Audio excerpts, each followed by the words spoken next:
Assalamualaikum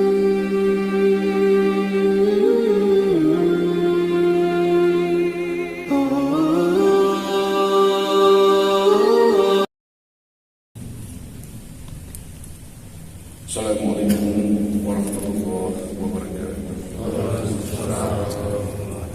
Alhamdulillahilladzi khalaqal insana fi ahsani taqwim. Asyhadu an la ilaha illallah wahdahu la syarika lah wa asyhadu anna Muhammadan abduhu wa rasuluh. Allahumma shalli ala sayyidina Muhammad wa ala alihi wa sahbihi ajma'in. Qala Allah subhanahu wa ta'ala fi kitabih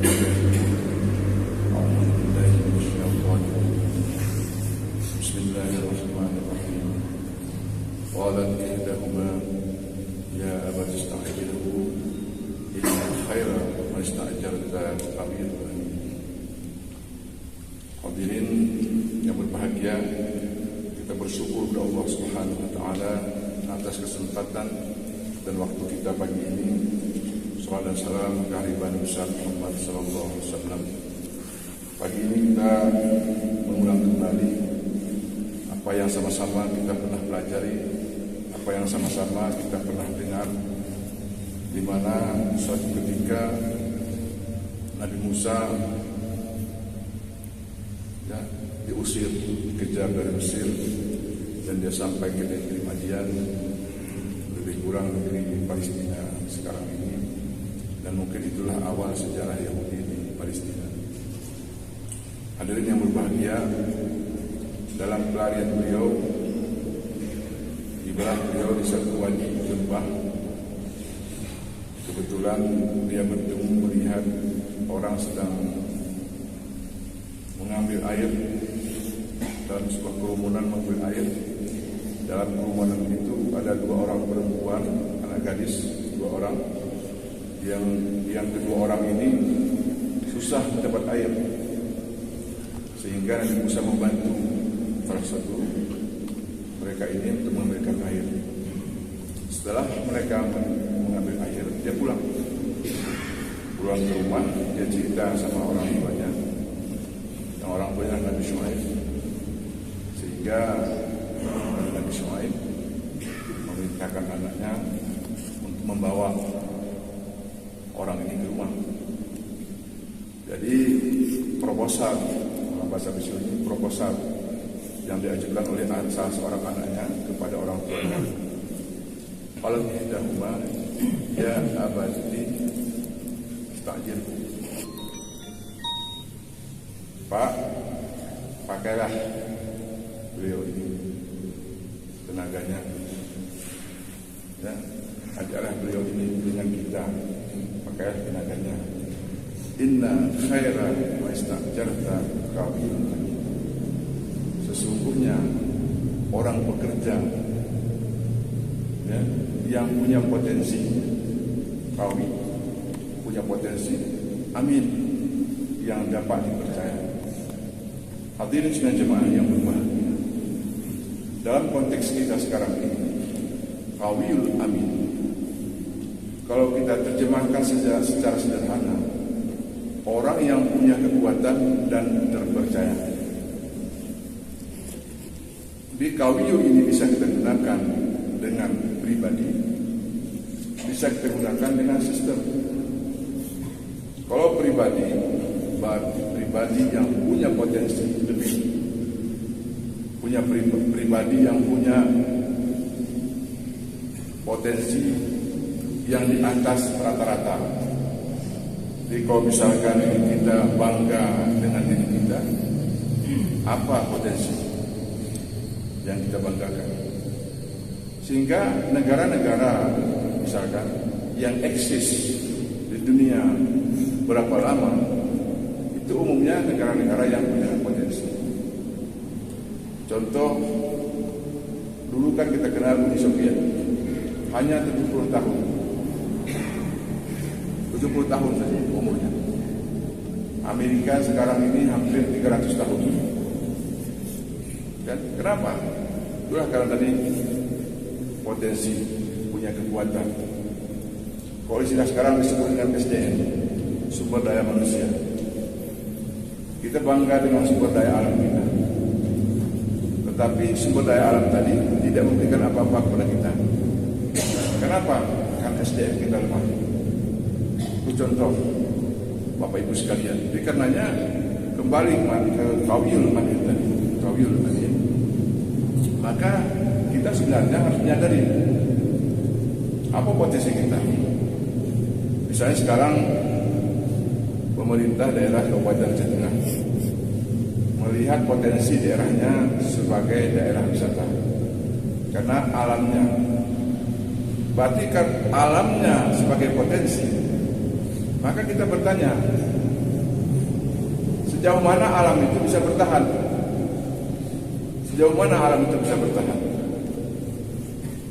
Maka sejauh itulah dia akan memberikan dampak ke kita.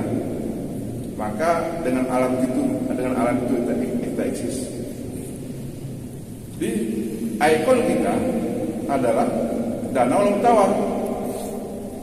Jadi potensi yang ada pada kita, potensi puncaknya. Jadi kalau orang datang ke Takengon, puncaknya itu adalah Danau Laut Tawar. Jadi kalau ini yang kita sebut kekuatan sebagai sebuah potensi bagi kita, maka kita akan mengukur diri berapa lama Danau Laut Tawar ini akan kita jaga. Maka sampai ke situlah umur kita, usia kita, kekuatan kita. Tetapi kalau kekuatan itu sudah hilang, maka orang biasa saja. Bapak Ibu yang saya hormati, ada satu daerah di Kalimantan, tidak usah saya sebutkan namanya. Itu dulu markas atau pusatnya industri batubara. Itu dulu sebagai seakan-akan di sana itu sudah seperti metropolitan, ekonomi berkembang luar biasa. Tetapi setelah batubaranya habis, di koyang tong-krontong ini ngantarin sampah ini, anak beda. Bayangkan, mau kita bayangkan dulu potensi yang kita banggakan tadi, Danau Laut Tawar menjadi payah. Sekian puluh tahun ke depan menjadi payah, ton sangka gitu, harus mahalik selalu. Berarti disitulah kita selesai. Apa yang menjadi ikon kita, apa yang menjadi kebanggaan kita, berarti selesai situ. Oleh karenanya hadirin jemaah yang berbahagia, maka kembali kepada kekuatan tadi. Kalau kita sadar potensi masing-masing itu luar biasa. Pernah saya sampaikan di sini, kalau kita mau memilih pemain bola, maka potensi pertama yang kita lihat adalah yang paling kencang larinya. Yang paling kencang larinya. Kalau Pak Kakang Kemenang LPTG mau mencari bibit-bibit pori di kampung-kampung, maka carilah yang suaranya, potensi suaranya bagus. Itulah yang kita didik. Itu misalnya potensi. Jadi kalau ini tidak kita pikirkan secara bersama, maka tadi kita itu tidak punya apa-apa. Kita akan hilang. Orang Jepang misalkan, orang Jepang itu mereka menyadari mereka tidak punya sumber daya alam. Begitu gambaran itu sampai ke kita, seakan-akan di Jepang itu batu cadas, tidak ada apa-apa. Saya hadirin sidang jemaah yang berbahagia, heran juga itu. Kenapa bisa sampai berita seperti itu ke kita, seakan-akan Jepang itu tidak punya apa-apa. Jadi kita memahaminya apapun ada di Jepang. Begitu saya pulang dari Amerika, melewati Narita, turun di bandara Narita di Jepang. Itu begitu sebelum turun pesawat, sepadi sudah menguning, sama seperti kita di Belang Bintang. Begitu kita turun di Belang Bintang, kan waktu padi sedang menguning, itu seperti itulah di Narita. Jadi saya pikir orang kenapa bisa ngomong nyatakan Jepang itu tidak ada apa-apa. Mungkin minyak, mungkin akan, tapi artinya tidaklah semiskin yang kita gambarkan. Tidak semiskin kita gambarkan. Jepang itu kan pernah jadi superpower. Ya, di Cina semua kalah di Asia sama Jepang. Luar biasa. Artinya apa itu? Mereka menyadari potensi mereka, sehingga mereka bangkit luar biasa. Yang terakhir kita lihat Iran. Bayangkan embargo Iran. Iran itu embargo oleh Amerika, negara Barat, tidak bisa apa-apanya. Tapi apakah mereka kalah? Tidak. Kenapa mereka tidak kalah? Karena potensi. Mereka menyadari apa potensi mereka. Baru jadi. Jadi kalau kita daerah kita ini, kembali ke tadi, kalau potensi itu kita tidak yakin dan tidak sadar, maka kita tidak pernah jadi apa-apa ke depan. Nah, kita biasa-biasa saja. Oleh karenanya hadirin sidang jamaah yang berbahagia, kembali ke ayat tadi. Jadi anak Nabi Syuaib itu bisa membaca, ya, dan lihat ini orang ini punya potensi. Ya kan, Nabi Musa itu punya potensi. Dan waktu itu kan ditawarkan, wa angkahuka, kata Nabi Syuaib kepada Nabi Musa, wa angkahuka, aku ingin menikahkan engkau dengan dua putriku ini. Maharnya engkau kerja samaku 8 tahun. Tapi kalau 2 tahun engkau tambah, itu bagus untukmu. Yang hebatnya kita mikir hadirin sidang jemaah yang berbahagia. 8 tahun maharnya kerja sama Nabi Syuaib. Nabi Syuaib ngomong lagi, 2 tahun engkau tambah, itu bagus untuk dirimu. Dan engkau akan mendapati aku orang yang baik. Jadi kalau kita visual ini, kengok kita berikan oleh aku menantu itu luar biasa. Guna jeroh kita menantu itu luar biasa. Inilah bagaimana Nabi Syuaib itu menunjukkan itu ke Nabi Musa. Dan Nabi Musa penuhi itu semua. Terlihat dalam sejarah, dia penuhi itu semuanya. Dan kita melihat ya, bagaimana perkembangan karir Nabi Musa. Jadi karenanya hadirin sidang jemaah yang berbahagia, di potensi ini harus kita sadari. Sama-sama kita, lihat keluarga kita. Di Jakarta ada seorang yang sekarang sudah profesor, orang terkenal di Jakarta. Beliau dari orang keluarga biasa-biasa saja, dan dia kawin dengan anak orang yang ngotot menyekolahkan anak, tapi anaknya tidak mau sekolah. Coba, ya, dia ngotot menyekolahkan anak, tapi anaknya tidak mau sekolah. Dapatlah menantu yang mau sekolah. Akhirnya sang mertua ini seakan-akan terobati hatinya. Maka dia sekolahkan menantunya sampai jenjang doktor, sampai berkarir menjadi pejabat, sampai berkarir menjadi profesor. Itu luar biasa. Kenapa? Karena potensi ini belum tentu ada di kita. Dia ada pada orang lain. Nah, inilah kalau kita tanya Bapak Sinar Minang, kan sudah paham beliau bagaimana adat Minangkabau. Ya kan? Jadi kalau adat Minangkabau yang seperti ini dia cari. Mana keluarganya yang punya potensi-potensi, nah itu yang diurus, sama-sama disekolahkan. Makanya pendidikan di kita, walaupun kemarin itu survei itu orang Batak nomor 1, orang Minang nomor 2, tetapi dari segi tradisi bagaimana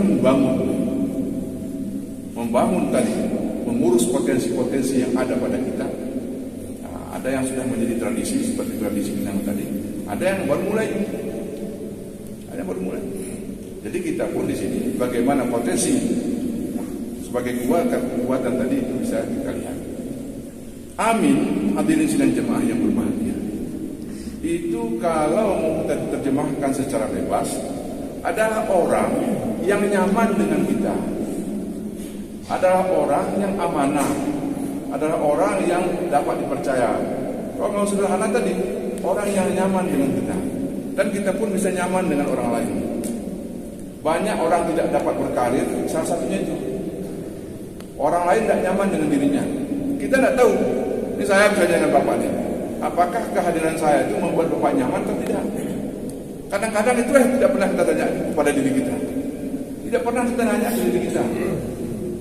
Contoh hadirin sidang jemaah yang berbahagia, dulu di Banda Aceh kan ada tradisi tidur siang, jam 2 sampai jam 4. Saya tidak tahu lagi sekarang, karena saya tidak pandai tidur siang. Mungkin bapak kan pandai itu tidur siang, kan? Saya tidak pandai tidur siang. Jadi artinya apa? Ada orang kita jam bertamu kan habis asar. Habis asar jam bertamu. Bayangkan kita jam bertamu kita mengganggu orang lain. Itu kan membuat orang tidak nyaman. Itu contoh. Jadi bagaimana kita sekarang ini mengukur itu tadi sampai orang nyaman kita buat. Apabila orang sudah nyaman kita buat, maka hadirin sidang jemaah yang berbahagia, apapun yang kita minta, dukungan apapun segalanya itu dengan mudah diberikan. Tetapi kalau diri kita belum membuat orang lain itu nyaman, saya kira susah.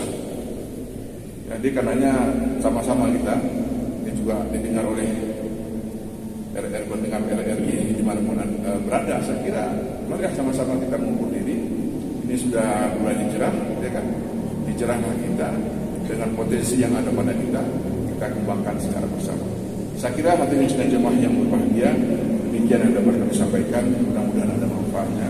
Wabillahi taufiq wal hidayah. Assalamualaikum warahmatullahi wabarakatuh.